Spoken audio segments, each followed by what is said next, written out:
Good evening and welcome. Tonight we will be going over the history and geography of center in Israel. Now, before you hit thumbs down, before you leave a negative comment, let's talk about this because first and foremost, this is ASMR. This is meant to relax you and put you to sleep. And we're going to discuss issues that, frankly, are not relaxing. So let's address that. Let's talk about the elephant in the room to start. I'm going to overlay some cute footage of my cats playing and being cute to help you relax while we talk about this. Now, as most of you know, I'm going through every region of the world in alphabetical order, and that means that eventually we'll get to some regions that are currently controversial, that are currently experiencing tragedy, that are currently, going through it. There's a lot of places in the world like that. And Israel is no exception. Palestine is no exception. I am not Jewish, I am not Muslim, and I am not Christian. So I don't have a horse in this race. My opinion does not matter. So don't go over the top about, oh, I'm biased to this side, I'm biased to that side. Because I am on the side of peace. I am on the side of humanity. I am not on the side of world leaders or leaders in general who want destruction and violence and ending entire people groups. I am not of that side. I am on the side of world peace and togetherness and cooperation and love. That being said, I do have videos about Palestine. I did the history of Palestine before this conflict began a few years ago. If you're watching this in the far future, I'm recording this in December of 2025. Ceasefire has been declared, but it has not really been implemented. So I did the history of Palestine before this conflict started. And you can see I went to Google Earth and we looked at Gaza, and it's beautiful. And if you look at it now, there's almost nothing there. It's very devastating. I also covered Bethlehem not too long ago on the channel, which is in the West Bank in Palestine. And I said in that video that if the area I'm talking about is in the Palestinian territories, I'm going to say Palestine. If it's in the Israeli territories, I'm going to say Israel. Just to keep it streamlined and so that it's not confusing. And, those are the governments that are administering those areas. So that's what I'm going to call it. I'm not saying that in that I'm for one or the other. I'm on the side of peace and love. I am on the side of nobody should lose their homes. Nobody should go without. Nobody should be persecuted because of their religion, or where they were born or anything like that. I hope this is making sense. I want nothing but peace for everyone in the world, and that includes Gaza, that includes Palestine. In order to do that, Israel needs to stop the word that starts with G that I can't say on YouTube. If you know what I'm trying to say, I just don't want to get this video demonetized because I'm treading a line here. That needs to end first and foremost before anything gets done. So that is where my heart is. My heart is with ending Jenna's side, right? So I hope that clarified things. I'm going to say Israel because this area is an administrative division of Israel. It's really poorly named center. Any other name would have been better. But they also have like northern and southern districts, I think. But center is just an awful name. We're about to start a whole saga of places that are called Central or Centre in French, and there's a whole bunch. We're going to be like the next 2 months or so, we're going to be going over all this center and centrals and centres. So this is the start of that. But I hope I made my point clear. I hope I just yeah. This is mostly going to be discussing history and geography, not so much current politics as we're going to touch on it. We kind of have to, but that is not where we are. But yes, much love to my Jewish viewers, much love to my Palestinian viewers, and much love to my Israeli viewers who oppose this war. Once upon a time, I lived in a country that wrongfully invaded an Arab country, and the rest of the world turned against my country and said, what you're doing is wrong, you need to stop it. But we were just pumped with propaganda about how we were doing the right thing and how we needed to take out all these bad people. And in order to do that, we needed to bomb these countries to smithereens. And I knew it was wrong, but, we could only do so much. It's the world leaders that are the issue. And I'm trying to think of a nice way to say this. Our world leaders are kind of old, and eventually old people expire and they're replaced by younger people, and that can't happen soon enough.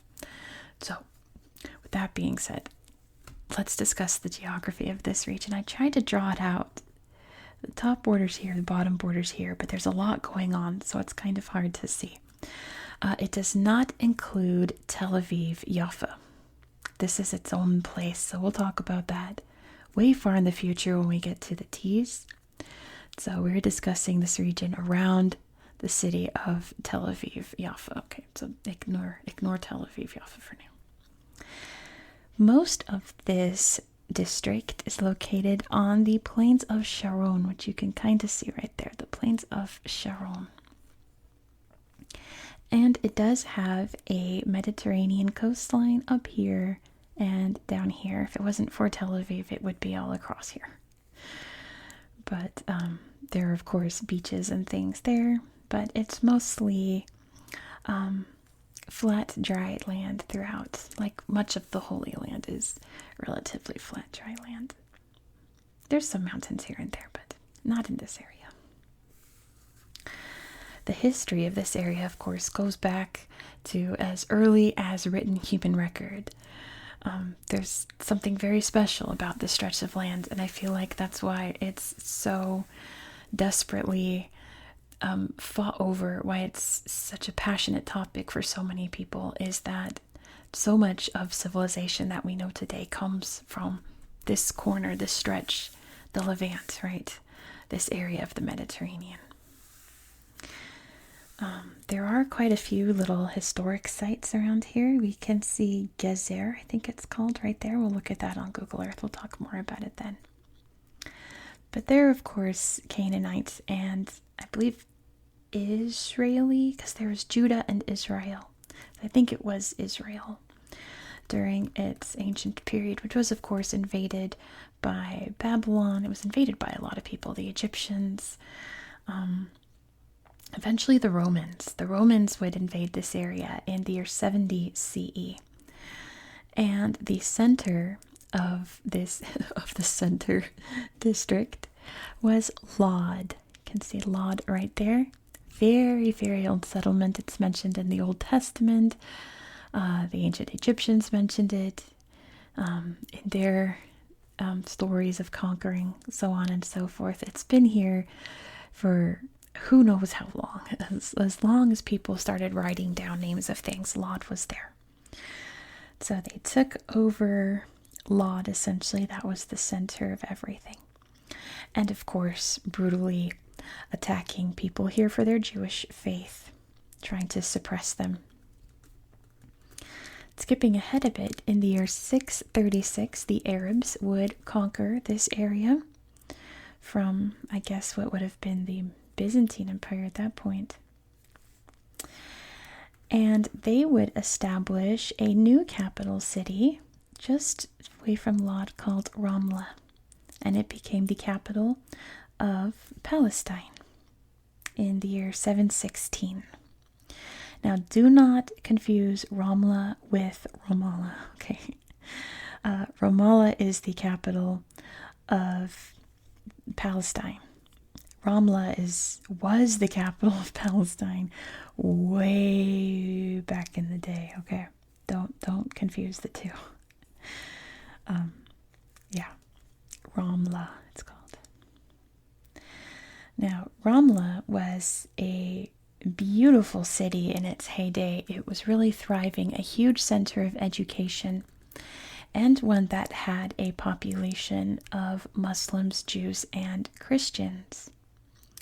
A big mosque was built, the White Mosque, in the center of this city, but it was destroyed multiple times by earthquakes, and it's been rebuilt over and over, and it's been knocked down by earthquakes over and over. All that stands today is the big minaret that was built actually way later in its history. I want to say like the 1200s or something. But yeah, it just seems like this mosque cannot stand up. It has always been knocked down by earthquakes. I think they just gave up, and all that's left is the minaret. The First Crusade came through here in the 1000s, early 1000s, conquered the area and ruled from Ramla. They built a bunch of fortifications around it to protect it. When Saladin re-invaded and retook the land in 1187, he destroyed all the fortifications. That's my cat scratching a scratcher under the desk. Sorry about that. When he needs to scratch, he needs to scratch. Saladin destroyed the fortifications. The Crusaders retook the land from the Muslims in 1191, and they ruled over this stretch of the Holy Land until 1267, when it was conquered by the Mamluks. Oh, here's my cat. Come here. Do you want to say hi to everybody? Come here. Say hello. Here's the jaguar, you guys. Hi, baby. My God. Kitty. That's the camera, yes. They always come up. I think they know when I'm like on edge. They always come to see. Yes, the Mamluks from what's today Turkey up there took over this area, which means that it would eventually cede to the Ottoman Empire in the year 1517. And they would control this area until the end of World War I, with a brief interruption in 1799 by Napoleon, who decided he was going to conquer Egypt and the Holy Land. He came through here for a hot minute. But, like, does that really count? I don't know. As invading. I guess technically it does, but obviously it didn't stick. Now, it would be after this time in the 1800s that the concept of Zionism began.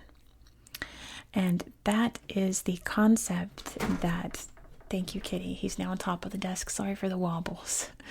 That is the concept that Jewish people should have their own state here, and that everyone else here should not be here, and only Jewish people, and I mean only Jewish people should live here. Are you done? My goodness. Are you good? Are you done jumping around? I'm trying to talk about a very, very distressing topic here. One that I don't agree with, by the way. Whenever I talk about Israel, I get called a Zionist, and I am absolutely not. I also come from a country where the original inhabitants were displaced. I'm living on stolen land. Colonization is bad. Don't colonize people. Bad. No, don't do it. So whenever I talk about Israel, I get called a Zionist. Whenever I talk about Palestine, I get called anti-Semitic. I'm neither of those things. Again, no horse in this race, but I'm very much against that concept. But it is important to talk about in the history of this area. We need the context for it. So the first group of Jewish people to come over here to what's now Israel to establish a settlement was in 1880. Oh, sorry, I read the wrong year. 1878. And they established this town of Petah Tikva. I believe that's how you say it.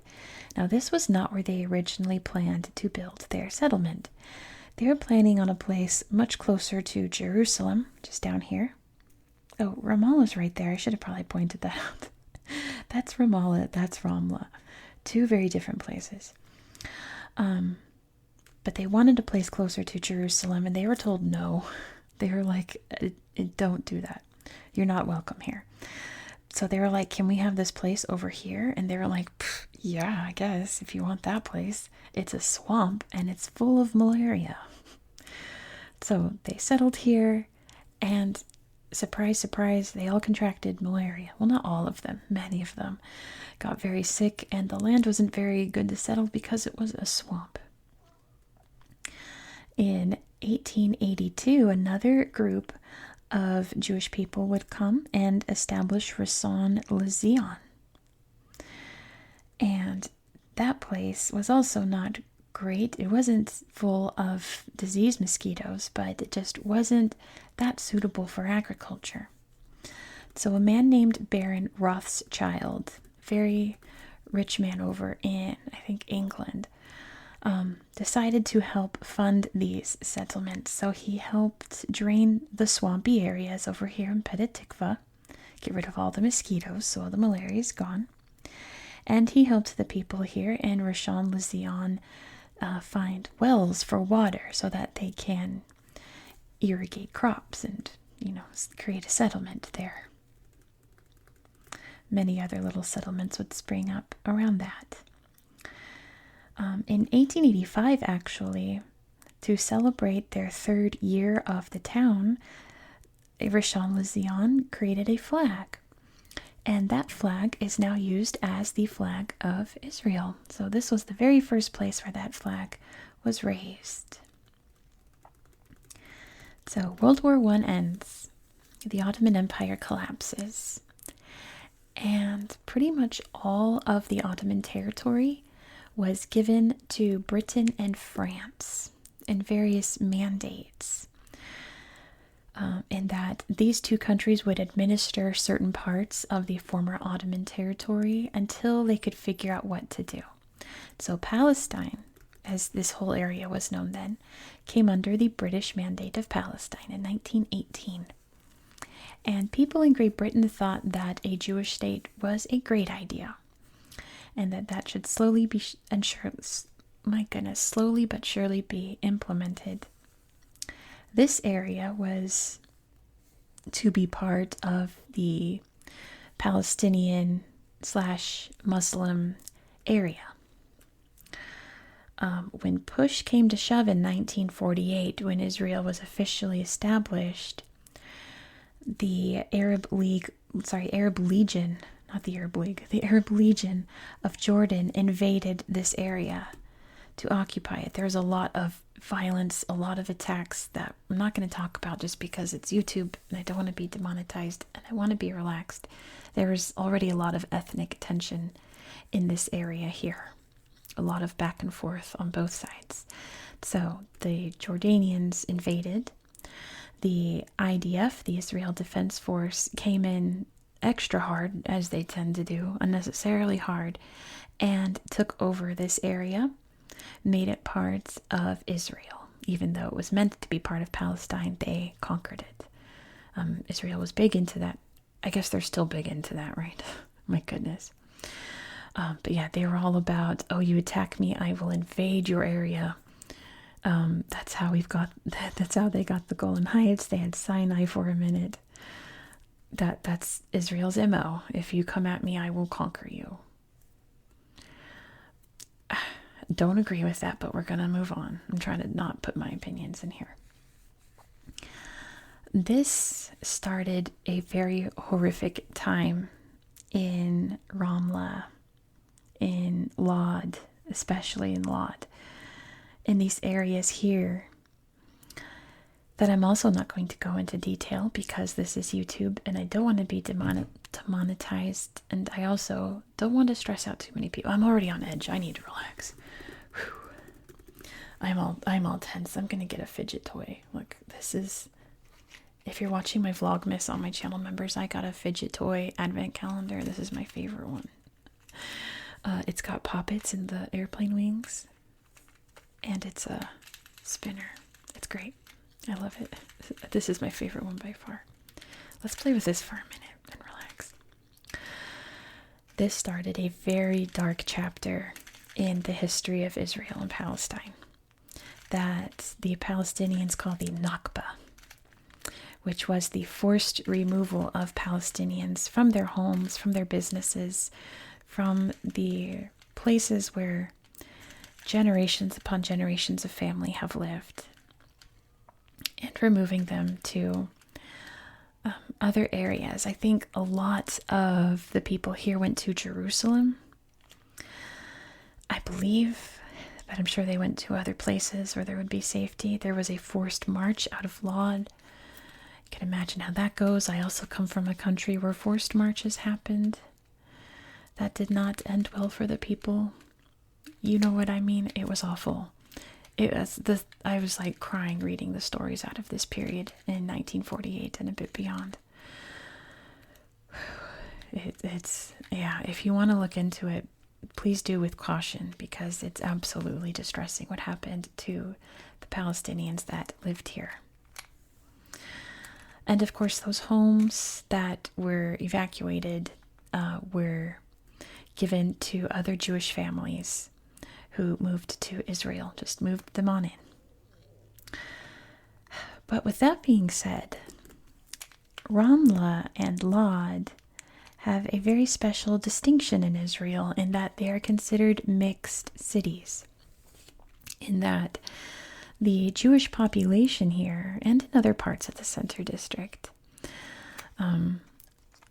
are not just primarily Jewish. They are also welcoming to Christians and Muslims as well. So there are Palestinians still living in this area. Not all of them were forced to leave, thankfully, my goodness, but almost all of them were. So there is, from what I understand, a lot of unity in those communities, especially down here. But these other cities are also still considered mixed cities. They have like 80% Jewish population, but I think Ramla, I'm probably getting this mixed up, but I think it has a 60% Jewish population, or like 68% Jewish population. So there is a diversity there in terms of religion.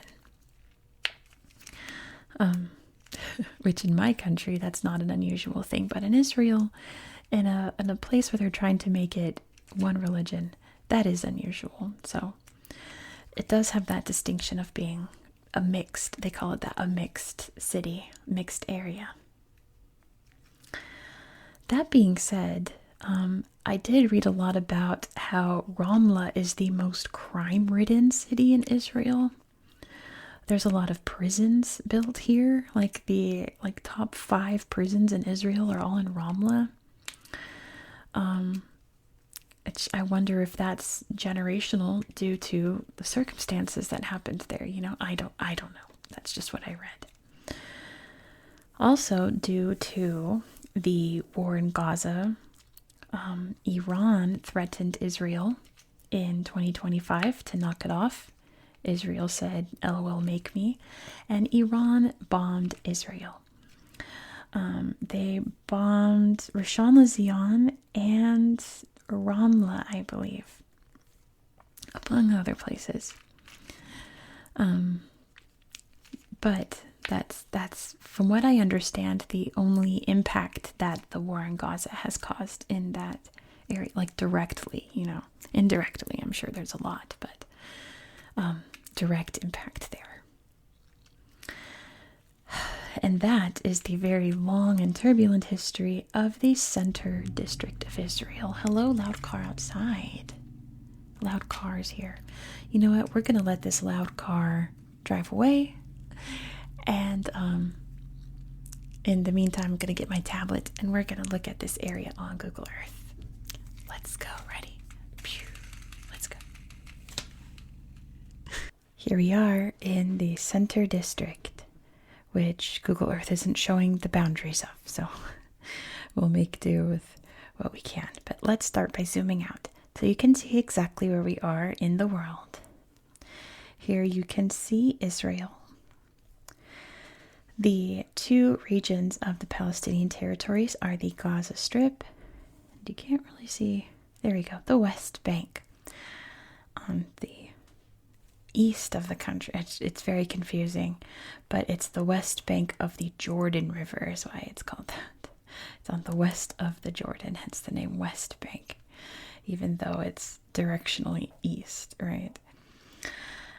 But let's see where we are in the world. So this region here is known as the Levant. Very important corner of the world historically, where we have Lebanon, we have the coast of Syria. Technically, we have this interior part of Jordan and Sinai Peninsula in Egypt, and I guess technically Cyprus and up into Turkey as well. This whole coastal area of the Mediterranean is known as the Levant, and where many important events in early history, in the Old Testament, in Jewish history, so on and so forth, has taken place right next door to Mesopotamia and the various deserts here. You can see how desertified it is now. But that is where we are in the world. My cats are running around again. They left their car running for like 10 minutes, so I was over there playing with the kitty cats, so they're still riled up. So I'm sorry for little kitty cat sounds. Let's actually start at the beach. Let's find a good beach. The Dune Nature Reserve. Well, here's the Rishon LeZion beach. Let's look at that. And it's gorgeous. The Mediterranean. I've never been, but I don't think there's a bad Mediterranean beach anywhere, right? It's all quite nice. Because, like Greece is just a hop, skip, and a jump away, and those are some of the best beaches in the world.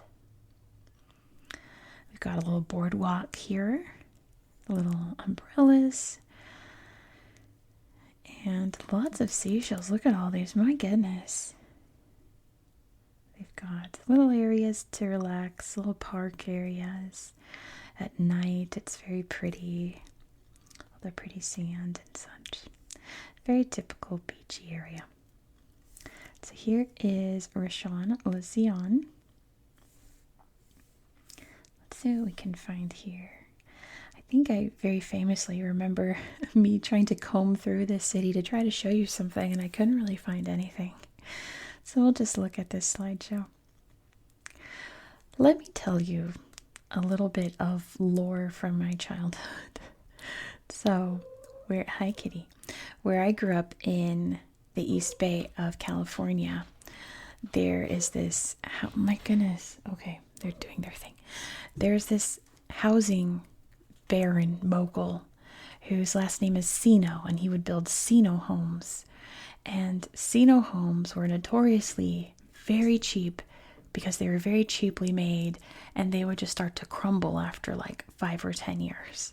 But he builds like this massive network, still is actually, of homes throughout the East Bay that are absolutely awful. My brother-in-law, in his teenage years, his family moved to a Sino home, and he was like, that was the worst house I ever lived in. It was absolutely trash. So when I look at these houses in Israel, all I can see are Sino homes. That's like whenever I talk about it with, people who know, I'm like, yeah, it's just full of Sino homes. And they're like, oh, yikes. Like, just houses that have just been slap banged together as quickly as possible, cookie cutter, carbon copied homes, little neighborhoods where the houses are just like all the same, all ugly, all boring. That is like most of these new settlements of Israel. It's all Sino homes. Sino is actually a terrible person in that he bought this huge stretch of land in the foothills in the East Bay to build a private museum for his trophy collection of all the animals that he's killed. I mean, throw him in the volcano, like C.C. Suarez says, put him in an active volcano. But that's how I describe all of these houses and such being built all throughout Israel, is that they are just Sino homes. They're just slap bang together, cheaply as possible, putting up as quickly as possible just to say that there are homes there, right? But that's that for that. Let's check out beautiful Ramla. So you can see right here in the middle of Ramla is the White Tower, which was part of the White Mosque here. This is all that remains of this ancient mosque. It's very imposing. Look how cool it is inside. Yes, you could see the ruins here of what once was. And I did fact check it. Correct me if I'm wrong, but I checked multiple sources. It was all destroyed by earthquakes. It wasn't the Crusaders. It wasn't like the IDF or anything. It was destroyed multiple times by earthquakes. So that is unfortunate for this poor building. You can see the windy steps leading up to the top. Pretty neat. But nice that they like just left. Oh, they're refurbishing it there, or maintaining it. Left these ruins here so that we could see what once was. There's another sacred site. Goodness, where is it? I might have to type it in. Maybe it's over here by the Trucks and Transport Museum. Oh, wait. I want to show you this. This was built when the town was established by the Arabs. It's a big cistern, the Pool of the Arches. So this was meant as like the water reserves. We looked at a place very similar in Morocco, or near Casablanca, not too long ago. But it's very haunting, isn't it? You could take boat rides and just pretend you're the Phantom of the Opera, I guess. That's what I would do. And just have this eerie boat ride through this old cistern built in like the 1000s. This well there to draw the water up from it. Very cool place, I think. And lots of neat stuff around it too. That's a pretty cool tree. And some sheepy statues. Very long necks. And lots of artwork around it. That's pretty cool. Alright, let's see if I can remember where this church is. I need to show you because it's important to... Oh, look, there's Emile Zola Street, Jacques. He wasn't Jewish, but he did a lot for the person that was being accused. That's a whole other story. We're not going to talk about Emile Zola. Yeah, I'm going to just type it in. So let's see. Ramla Church. That's how I found it before. St. George's Church. So, oh, I was way off. It's way over here. St. George's Greek Orthodox Church. Now, St. George, as in St. George and the Dragon, evidently came from... Oh, because it's in Laud. That's why I couldn't find it. Came from Laud. I was looking in Ramla. It was in Laud. And is buried here, evidently. I wonder if that's... I can't read Greek. I wonder if that's it. But they've built this beautiful church around his tomb. That's really neat, I think. I don't know. I like... Ooh, speaking of Fan of the Opera, look at that chandelier. That's about to go. They need to maintain that. It's ready to swing. My goodness. I don't know. I think sites like that are really cool. I was looking at all of the center area. Oh, sorry. All the center areas that are coming up, and the one in Sri Lanka has the place where Buddha's tooth is. Like, I just think places like that are neat that have all these old relics. These are St. George slaying the dragon.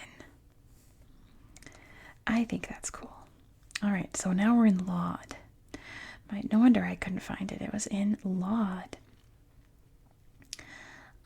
What else can we find here? I know there's lots of things, but I can't remember where they are. Let's take a look. We've got, oh yeah, there's all kinds of old historic build. Oh, I know what I need to show you, but it's not in Laud. I just remembered. But yeah, lots of old, very blurry pictures. Very old sites here. Mostly from Roman times, from what I understand.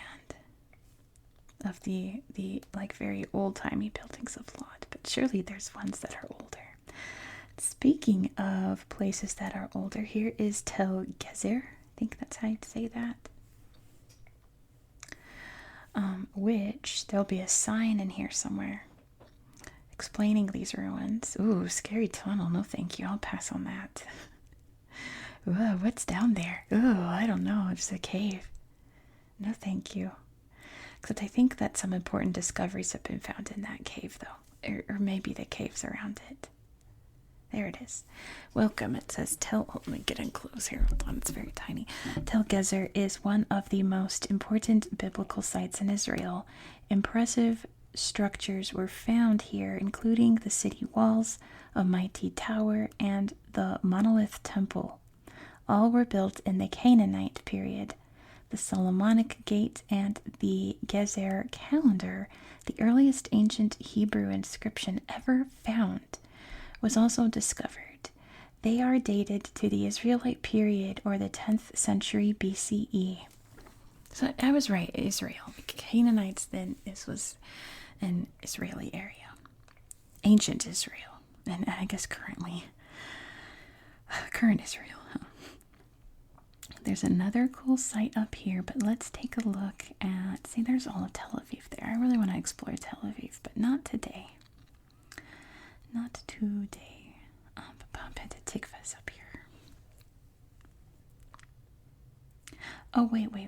I just remembered something in Rishon LeZion I wanted to show you. We'll come back. We'll circle back around. Goodness, I'm all over the place.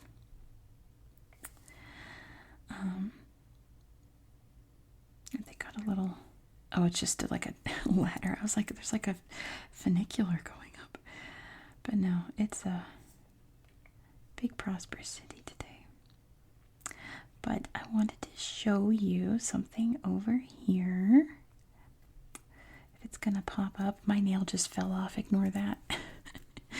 The nail is gone now. I can't be bothered to stop to glue it back on. You'll see it in the next video. Nope, I'm gonna type it in again. So I had to type it in last time I was looking for it. This fort. How off was I? Oh, see, it wasn't popping up. This fort was built by King Herod. One of the many buildings that still technically remain that he commissioned. You know, he didn't build it himself, obviously. He was the king. But, yeah, an ancient fort from that time. King Herod being very famously the king of, I guess, not Judea, or just this Roman-administered region, I suppose, at the time of the birth of Christ, which was also not too far from here. We already covered Bethlehem on the channel.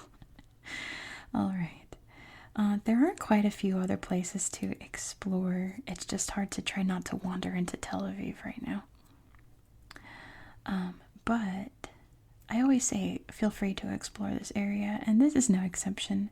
It's just that cool things are kind of hard to come across. Let's see if I can find... There is a museum. Here we go. This is what I want to show you, because it has a lot of stuff in it. But let's see. Look there. Oh, that's really cool. So there's the camera, there's the photograph. So it's looks like they're taking the photograph. That's pretty neat. But there's the flag they created. Isn't that cool? That's the flag they created for this town that is now the flag of Israel. Looks like here's a little school, I think. Clothing that they had back then. A bedroom. A little covered wagon. I think it's like a little pharmacy. can't tell I cannot read Hebrew.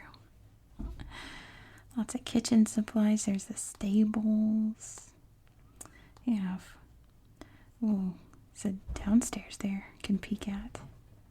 Alright, the cats are wilding. It's time to go run around with them, I think. Little cat noises are happening in the background. They got an IKEA there. But yeah, that is all for tonight. Let's look at the Dune Nature Reserve while we end this video. So thank you so much for, oh, there's only one picture. It's very pretty though. What should we look at then? What should we look at? Let's look at another town. Let's look at, oh wait, what was that one coastal town that was really pretty? This one. Netanya? I'm not sure. There's a museum of Yemenite Jews there. I didn't see that when I was looking up. That's pretty cool. But we'll look at this town as we end it. So thank you so much for watching. If you enjoyed this style of content, please consider subscribing. Yeah, I hope that people are still around and not angry at anything that I said. Doesn't come from a place of hate toward anyone other than BB. Thrown in active volcano anytime soon, please. But yeah, please don't forget to give this video a thumbs up. Let me know your thoughts down below in the comments. And oh my gosh, the next video we're going to Botswana. Botswana is a bucket list country for me, and we're going to one of the places on my bucket list, the Magadi Gadi Pans. So excited to show you Magadi Gadi Pans. So be sure to subscribe. That will be up tomorrow. I do hope, though, that you found this video relaxing and educational. I do hope you found it relaxing, considering the subject matter. And I hope that you have a good